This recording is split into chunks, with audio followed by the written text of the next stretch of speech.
Well, we have one last mild day today, and then winter is making a comeback. We have snow falling tonight into tomorrow, significant accumulations for many areas, and then much colder and windy behind that.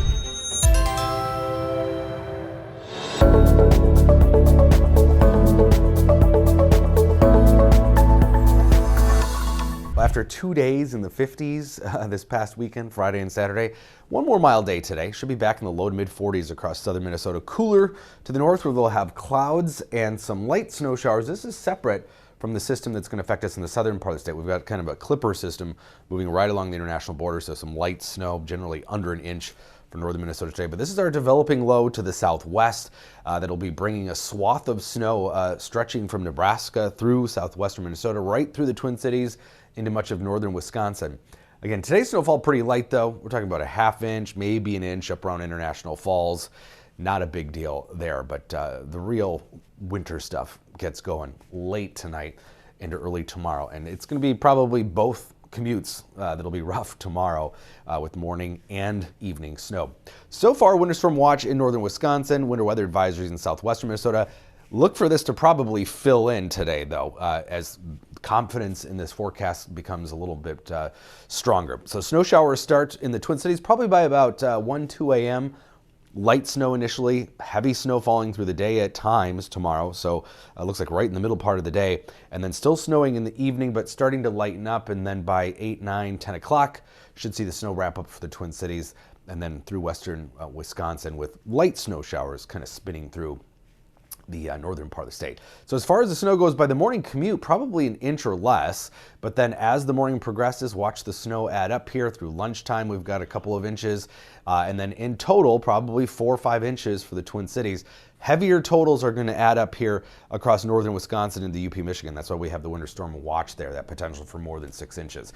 And as far as the ratio goes, it'll probably be a little bit more than a 10-to-1 ratio. The best zone for dendrites, or the big snowflakes that add up, is kind of in between two areas of the biggest lift in the atmosphere. So this is looking at a three-dimensional profile of the temperatures and vertical velocities. So probably not going to be one of these big, 20-to-1 ratio snowfalls. But this is what it's looking like. Again, a swath of probably 3 to 6 from southwestern Minnesota, Worthington through Mankato, the Twin Cities, and then more. That purple is 6+ into the northern part of the state. But this is showing that there are still some differences. The European model versus one of our models we use in the US, the HRR model. And there's about a 70-mile difference in the heaviest swath track.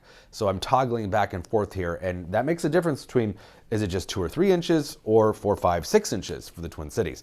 This is the most probable outcome when we put all the models together, about a dozen of them.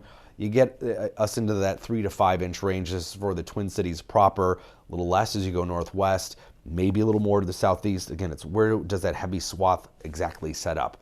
We'll get more models in through the day today, but windy behind all this, so what snow we get blows around. It's going to be much colder on Wednesday, highs only in the low 20s, teens even only in northwestern Minnesota, and then that wind on top of it, around 20 miles an hour from the northwest, but gusting to 35, 40 miles an hour is going to make it feel much colder. Wind chills, even midday, this is noon on Wednesday, single digits above here. Sub-zero is this grayish green area in northwestern Minnesota, and it's going to be a cold night Wednesday night, but brief. We're already going to be back up close to 40 by Friday, so if you get some compacted ice from tomorrow's snow, you have a little opportunity to thaw out at least briefly on Friday, so not terribly cold here for very long. Some signs, though, that we might be seeing some colder air next week, but for now, it's the snow and the cooler air behind that.